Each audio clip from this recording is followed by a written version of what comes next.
Hello, welcome to my presentation. So for my capstone assignment, I wanted to talk about the major principles of public administration by using the Riverside County Fire Department. Part of the reason why I wanted to use the department as an example or as part of or to show these principles was because I felt like right away I was able to connect a lot of the principles with the department, and I feel like it's also a good example that shows how those principles are all connected in order to consecutively work in such a way that provides good public service every year. So without further ado, let's get started. I'll be going over the main principles, which is would first be Wilson's dichotomy and how his original theories that there should be a separation of um, politics within public administration applied to the Riverside County Fire Department. I'll also talk about federalism and how that and aspects of bureaucracy apply. I'll go over Taylor's model of efficiency and explain how his scientific method and what we call one best way introduced the whole concept of a standard operation plan for organizations like the department and how they use them today. I'll also be talking about Luther Gehlig's principles of organization, what leaderships I feel is best used for the department, and how aspects of your government have developed over time and how the department can continue to use them to make themselves better and better connected with the community. So just a quick background, the department dates back to 1921, where it's worked closely with the California Department of Forestry and Fire Protection, also known as CAL FIRE, in order to provide services or different regional areas that make up Riverside County.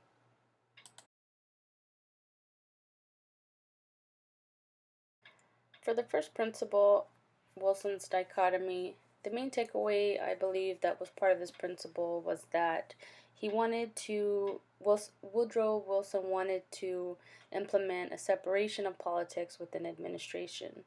In order to do that, he wanted to encompass a more business-like aspect between the two, or the three, I would say, politics, administration, and government, in order to prevent or in order to create an atmosphere within government agencies that was fair and unbiased. Um, as in the book says that these organizations would benefit from business-like implementations that regulated policies for everyone and more effective other aspects such as like different styles of management. The best way that I could show that the Riverside County Fire Department shows these principles is that they base their core principles and values off of what they believe are ethical values that the community can relate to, and essentially show that there is a separation between politics and their department, which Woodrow Wilson would refer to as the administration side. For the second principle, which is federalism, I felt like this concept was also related to aspects of bureaucracy because it meant that there was an overall sharing of authority between different levels of government. So in this aspect, I took away from the county fire department that they also show federalism by showing that they function not only as an individual department, but they're part of a cooperative branch of local, regional, and state agencies. As you can see here, that's how they also identify themselves, and in conjunction with uh, working under federal and state regulations, there's also the smaller cities within the county that are also combined in order to make sure that there's a proper, I shouldn't say equal, but proper distribution of different authority within the department to make sure that cooperation is always shared, it's equal, and it functions in a way that does not entail any personal characteristics, but is more along the lines of like who Woodrow Wilson was talking about, and more of that business aspect type of organization. Max Weber's bureaucracy theory is the next principle and basically consists of 6 characteristics that he devised as a method of creating a more scientific method, not so much as in relation to Taylor's scientific method, but a more scientific approach to how organizations should be managed. They consist of division of labor, managerial hierarchies, formal selection, career orientation, the implementation of policies and rules, and the last one is for organizations to be unbiased and impersonal. Basically, to me, that means being professional at all times. For the first 2 characteristics of division of labor and managerial hierarchies, I felt like Weber wanted to emphasize that for division of labor, specific personnel were assigned to specific tasks, and by doing this, you eliminated the assumption that there was more to do, and you increased overall efficiency because workers didn't have to worry about things that were outside of their scope of work. And so this helped provide an overall system of operations within an organization or a workplace. As you can see here, the employment, I think why I wanted to post this recruitment page for hiring is that I believe that this portion of, or this part of his principles or characteristics starts with the recruiting process. A lot of times jobs will post what exactly they're looking for so that applicants know in advance what's going to be expected of them. The second one, which is formal selection, you can also see here that the department offers that as well. For managerial hierarchies is a system of essentially a chain of command where all employees know who to talk to in certain issues related to anything employment wise. But it's also, according to Weber, helps them understand their own roles within the organization.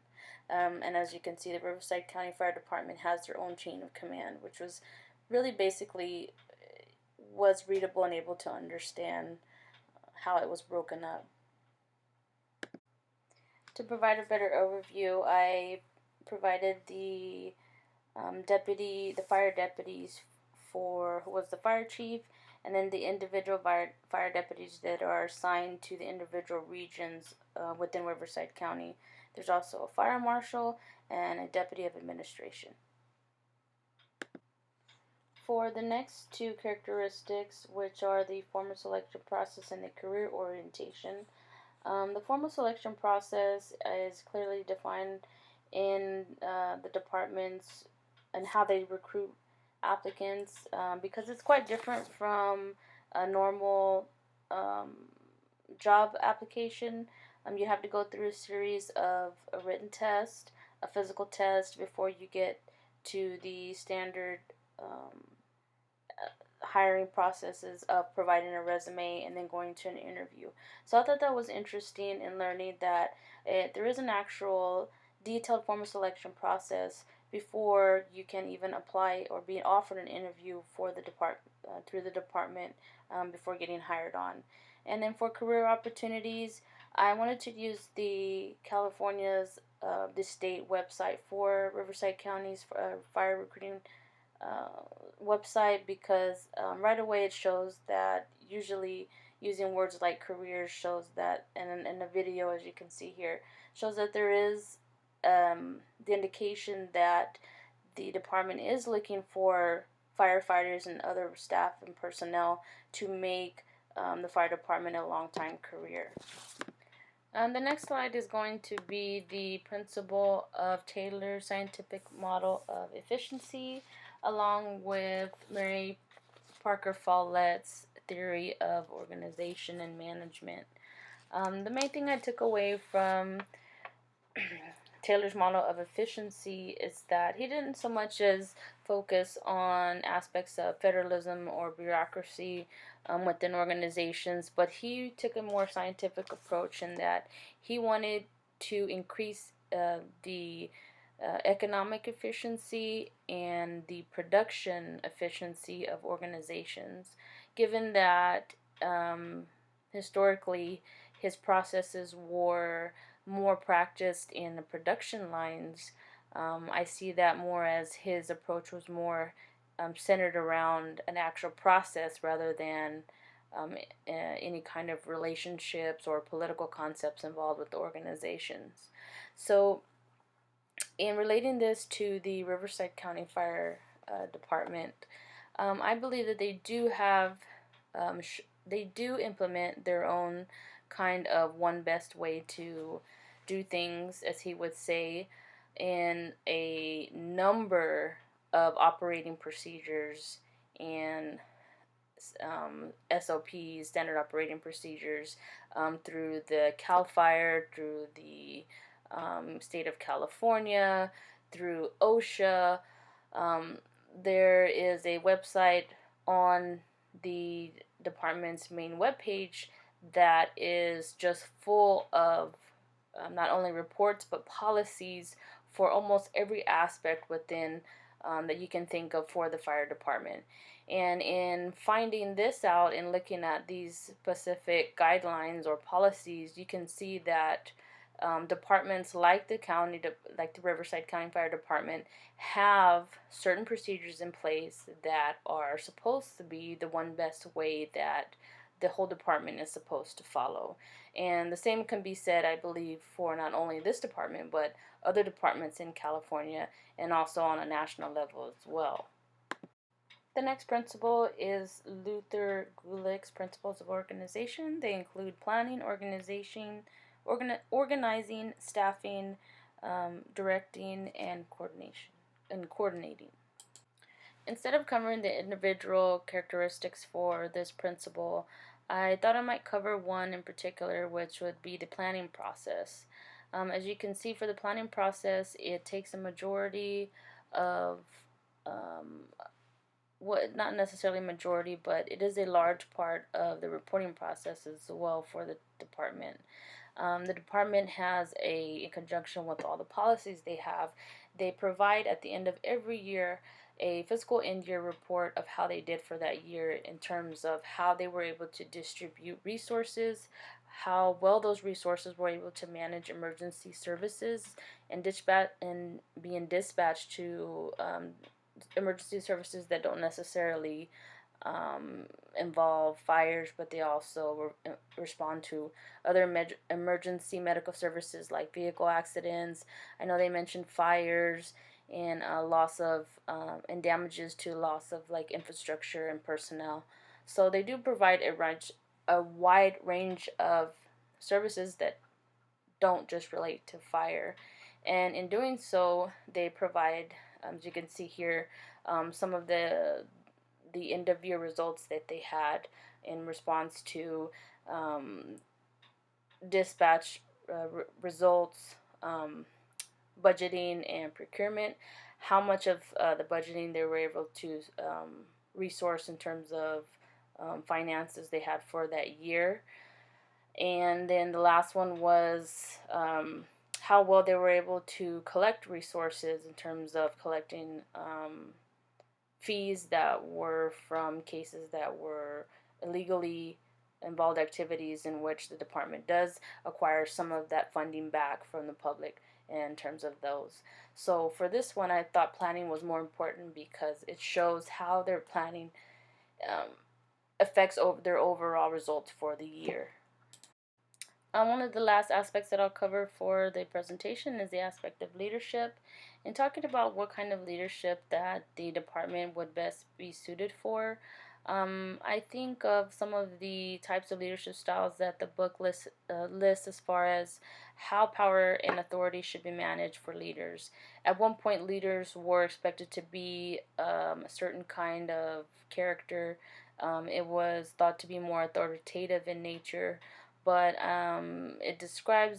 it's described as leadership has changed, or the view of leadership has changed over time. There's more aspects of Mary Parker Frawlett's implementations of teamwork and interactive behavior, and more psychological approaches that involved being a group, functioning as a group in the workplace. And so that involves leadership styles that mean more than just handing out tasks. It involves a certain kind of interpersonal level that the leader is involved or is responsible for in getting the group to function as a whole. And so, in this aspect, I think that teamwork is a very important aspect, especially as a firefighter. But the reporting itself shows that it's not, the reports don't just show, or I should say, the annual reports aren't just about firefighting activities, but they're about the support staff as well. So, it's very evident in the department that group efforts and teamwork is a priority, and in other aspects like a chain of command, a specific emphasis on coordinating that involves the regional and local levels as well. All of these aspects that we've covered so far with the other principles show that leadership is very evident in the department, and that it's very crucial in order for the department to continue to work at a successful level. So lastly is the principle of e-government. This principle is fairly new, rather in comparison to the other principles. Um, this is this principle is so new because of the primary focus on the developments in technology. The main takeaway from this is that organizations like the Riverside County Fire Department use technology in a way that benefits them and connects them to the community, so that they are also more efficient, and they continue to function in a way that is provide more fast responses for the community. They're transparent, and that they keep the community aware of important information on a daily basis, and they're efficient in that they're always able to keep updates. They're always able to stay on top of things that they need to work on in terms of public safety. This is so important because it takes all of this information and all of this options for productivity is available to the public at all times through the use of, like the article stated, a smartphone.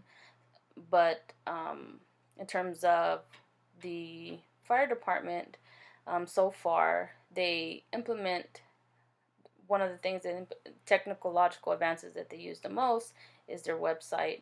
The website provides access to all the reports. It provides access to public information on how to contact emergency services, hiring opportunities, and pretty much anything else that you need to know about the fire department is on their website. I think in the future that they will continue to use or develop. Maybe there is already an app that is existing, but for the most part, I was able to find that that their website is their main source of a technology that they use for the public to have access to. So in this aspect, I thought it was pretty creative for them to do this, and along with other organizations like it. And that was the last principle for the public administration capstone project. I hope you enjoyed my presentation, and thank you very much.